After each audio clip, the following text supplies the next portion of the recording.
الحمد للہ رب العالمین والصلاة والسلام علی سید الانبیاء وخاتم الانبیاء والمرسلین ونشهد ان لا الہ الا اللہ وحدہ لا شریک لہ ونشهد ان سیدنا ومولانا محمدا عبدہ ورسولہ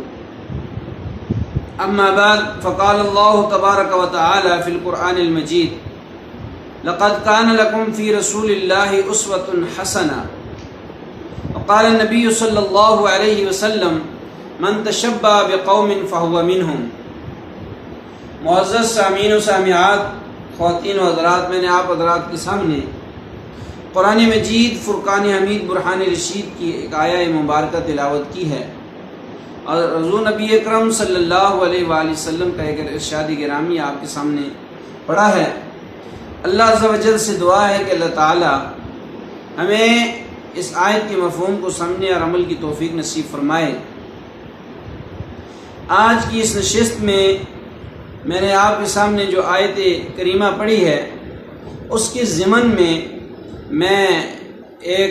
معاشرے کا اہم مسئلہ آپ کے سامنے رکھوں گا۔ امید ہے کہ آپ اس پہ غور فرمائیں گے اور اس کے اندر اگر آپ نے کوئی کمی سمجھی تو آج کی یہ ویڈیو انشاءاللہ ہمارے لیے ایک رہنمائی کا سبب بنے گی۔ معزز سامعین، اللہ تعالیٰ نے انسان کو اور نسل انسانی کو آگے بڑھانے کے لیے اولاد کی صورت میں ایک بہت بڑی نعمت عطا کی ہے۔ یہی وجہ ہے کہ سورہ فرقان کے اندر اللہ رب العزت نے ایمان والوں کو یہ دعا سکھائی کہ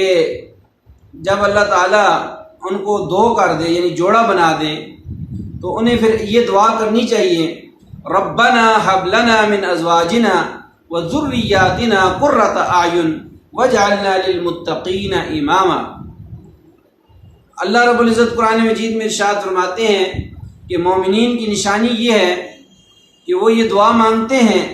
اے ہمارے پروردگار ہمیں اپنی بیویوں اور ہمیں اپنی اولاد سے آنکھوں کی ٹھنڈک نصیب فرما اور انہیں متقین کا امام بنا، پرہیزگاروں کا امام بنا۔ معزز سامعین و سامعات، بچوں کی جو پیدائش ہے اس پہ عام طور پہ دیکھا گیا ہے کہ متمول خاندان میں، متمول گھرانوں میں یا پوش علاقوں میں یا ایجوکیٹڈ ایریاز میں یہ عام طور پہ ایک رسم نبھائی جاتی ہے جسے سالگرہ منانا کہتے ہیں یا برتھ ڈے منانا کہتے ہیں۔ تو اگر کسی کو منع کیا جائے برتھ ڈے منانے سے تو ان پہ یہ بات گراں گزرتی ہے کہ آیا انہیں میری اولاد کی جنم دن پر خوشی نہیں ہوئی۔ تو میں نے سوچا کیوں نہ، کیونکہ آج میرے بیٹے کی جو ہے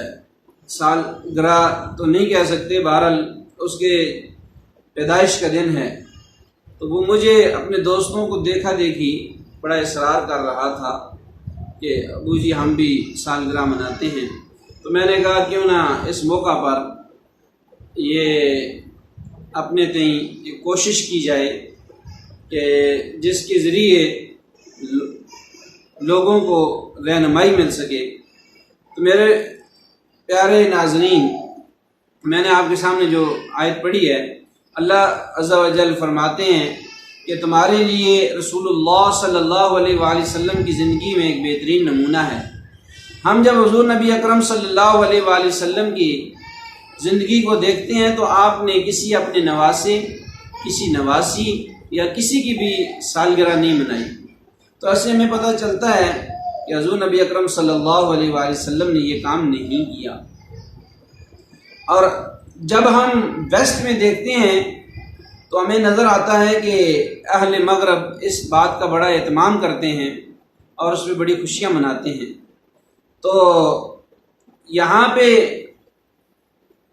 غور کرنے کا مقام ہے کہ آیا اس دن پہ ہمیں خوشی منانی چاہیے یا کوئی اور کام کرنا چاہیے؟ تو سامعین محترم،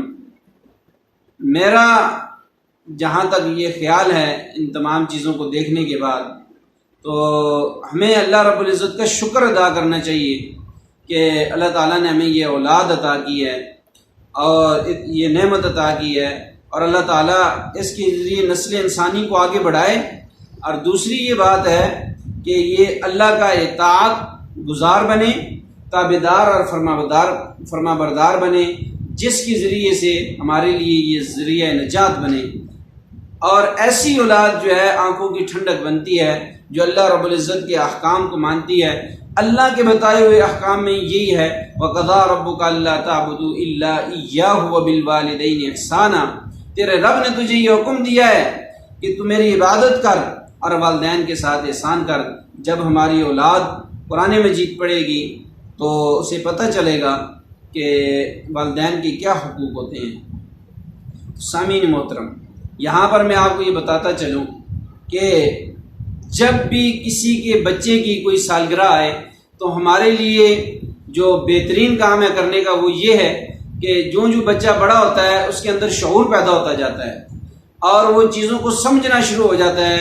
جس طرح اسے اپنے نفع نقصان کا پتہ چلنا شروع ہو جاتا ہے تو اس کی ہر برتھ ڈے پر اسے یہ احساس دلایا جائے کہ تم اب بڑے ہو رہے ہو اور اللہ رب العزت کے احکام تمہاری طرف متوجہ ہو رہے ہیں۔ مثلا اگر ایک بچہ 7 سال کا ہو جاتا ہے تو اس کی سالگرہ پہ اسے یہ بتایا جائے کہ بیٹا آج آپ کی 7ویں سالگرہ تو ہے، آپ خوشی منا رہے ہیں، لیکن یاد رکھیں کہ آج جب تم 7 سال کے ہو گئے ہو تو اللہ کے پیارے حبیب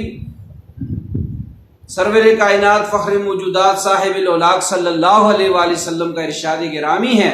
کہ جب بچہ 7 سال کا ہو جائے تو اسے نماز کا حکم دیا جائے۔ تو اس لیے آج کے بعد آپ نے نماز پڑھنی ہے، اور جو پھر اگلی سالگرہ ہے اس کو اس ذمہ داری کا احساس زیادہ سے زیادہ دلانا چاہیے۔ اور اسی طرح قرآن مجید اور دوسرے احکام، والدین کے ساتھ اچھا سلوک کرنا، اور جو وہ بڑا ہوتا جائے اس کے اوپر جو شریعت کے احکام اس کی طرف متوجہ ہوتے ہیں وہ اسے بتاتے رہنا چاہیے۔ اور اسی طرح کھانے کے آداب ہیں، سونے کے آداب ہیں، معاشرے میں بیٹھنے کے آداب ہیں۔ مثلا ایک بچہ بڑا ہو رہا ہے تو اسے یہ بتایا جائے کہ اب آپ کی عمر بڑھتی جا رہی ہے، اس لیے آپ نے مخلوط جگہوں پہ نہیں بیٹھنا، جہاں پر لڑکیاں ہیں لڑکے ہیں اکٹھے تو آپ نے کوشش کرنی ہے وہاں سے اوائڈ کرنا ہے، اور آپ نے کھیلنا بھی الگ ہے، آپ نے سونا بھی الگ ہے۔ تو اس طرح تھوڑی تھوڑی چیزیں، چھوٹی چھوٹی چیزیں جو ہے جو اس کی سالگرہ آتی جائے اسے اس کی ذمہ داریوں کا احساس دلانا چاہیے۔ اللہ تعالیٰ سے دعا ہے کہ اللہ تعالیٰ ہمیں نبی اکرم صلی اللہ علیہ وآلہ وسلم کے طریقوں کو اپنی زندگیوں کا حصہ بنانے کی توفیق نصیب فرمائے، اور اہل مغرب